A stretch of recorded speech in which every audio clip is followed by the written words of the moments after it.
Do I have weakness? I am nothing but weakness. I'm not naturally strong or fast or flexible. I'm certainly not the smartest person in the world. I get emotional over stupid things. I eat the wrong foods. I don't sleep enough. I procrastinate and I waste time. I care too much about meaningless things and not enough about important things. My ego is too big. My mind is too small, often trapped inside itself. Now, all that being said, I have a saying. A person's strength is often their biggest weakness, but their weaknesses can become strengths. Success, guys, a very, very lonely road, man. Along that road, you're not going to see too many friends. You see your shadow most often. You got to trust in the heart of hearts. Inside what you're doing, what you believe in is a worthy cause, a winnable fight. I wish I could tell you you're tired, go take a break. I wish I could tell you tired, rest for a year. I wish I could tell you that it's gonna get easier. I wish I could tell you it's gonna get easier. I wish I could tell you that if you just keep going, it's gonna get lighter. I dare you to take a stand today to say no more. I will no longer accept this for my life. I dare you to take action today. I dare you to write your goals down and get someone to hold you accountable. I dare you to hold yourself accountable. I dare you to give up everything that is keeping you from your dream, to say no to all the negative influences. I dare you to pick up a book instead of a drink. I dare you to work harder than you think you did yesterday. I dare you to prove them wrong. I dare you to prove yourself right. I dare you to stand up as a man or as a strong woman, as whoever you are, and declare that you are going to claim a bigger and better life for yourself. When you get to the point where enough is enough, when you get to the point where it hurt real bad, when you get to the point when it's over, when they're tired, when they're frustrated, when they're ready to give up, when they spent their last dime, that's when they get started. But what you cannot do is you cannot quit during the process. You cannot give up because it ain't what you see. You cannot give up. Pain is there to make you better. Without struggle, there can be no victory. And let me tell you, when you've been through pain, when you've fought for where you are, you ain't gonna let anyone take away what you got. When you've earned it and paid your dues and suffered and failed, been hurt and been down, and you get back up, when pain and struggle comes to face you again, you look it in the face and stand it down. Because you've been through too much. You're too strong now. Everything that has happened to you up until this point has made you who you are. And it will continue to mold you into who you will be. How do you overcome the suffering of life? Is be a better person. That's how you do it. Well, that's hard. It takes responsibility. And I think, if you said to someone, you want to have a meaningful life? Everything you do matters. That's the definition of a meaningful life. But everything you do matters. You're going to have to carry that with you.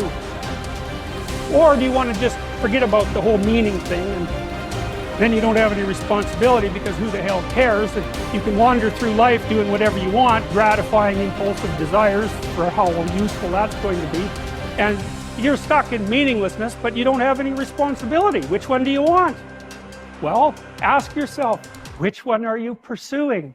And you'll find very rapidly that it isn't the majority of your soul that's pursuing the whole meaning thing, because, well, look what you have to do that. You have to take on the fact that life is suffering. You have to put yourself together in the face of that. It starts with yourself, man. You gotta start diving into those things that you're afraid of. You don't gain confidence by going to the spot that makes you feel good.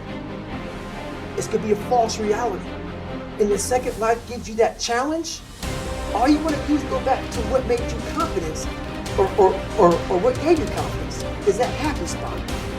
Now, what gives you confidence, what gave me confidence, was spending years at a kitchen table trying to learn how to read and write on my own, realizing I can't learn the way you learn. I can't, but I can learn. What gives you confidence, not being afraid It's overcoming the fear. I used to stutter severely bad. So right now, I don't know how many people are gonna watch this. You know what gives me confidence? Is knowing I no longer care if I sit here and start stuttering again. That's what gives me confidence, is facing these things, overcoming them. And maybe not overcoming them every day, but facing them. And facing and facing. Pretty soon like this, oh man, this is where it's at. It's not in that comfort zone. It's in the discomfort zone is where my confidence is getting built. That's where it's getting built.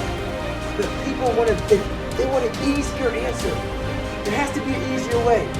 It's not. I'm sorry. I searched for it my entire life. I did. I lied. I did everything. And I still felt empty.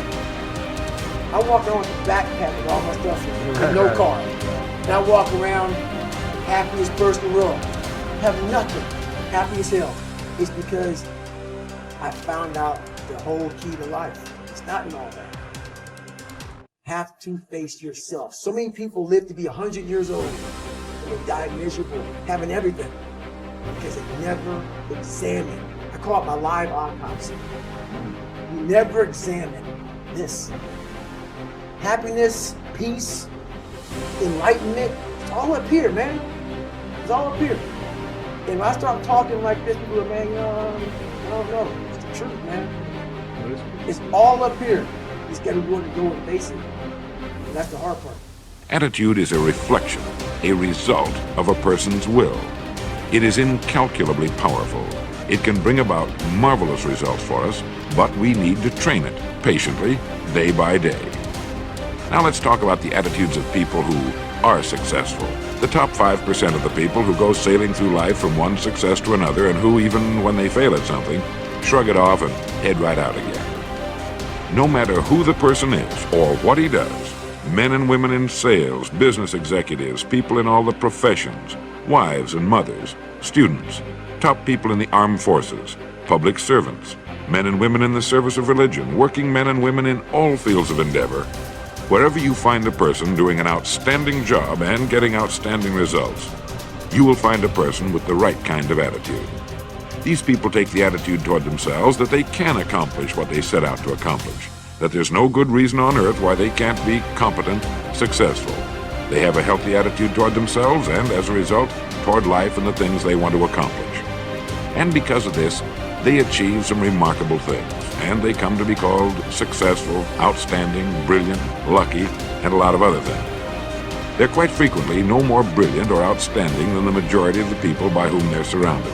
But they did develop the right attitude, and they found their accomplishments not too difficult, and many times surprisingly easy, simply because it seems that so few are really trying, really believe in themselves.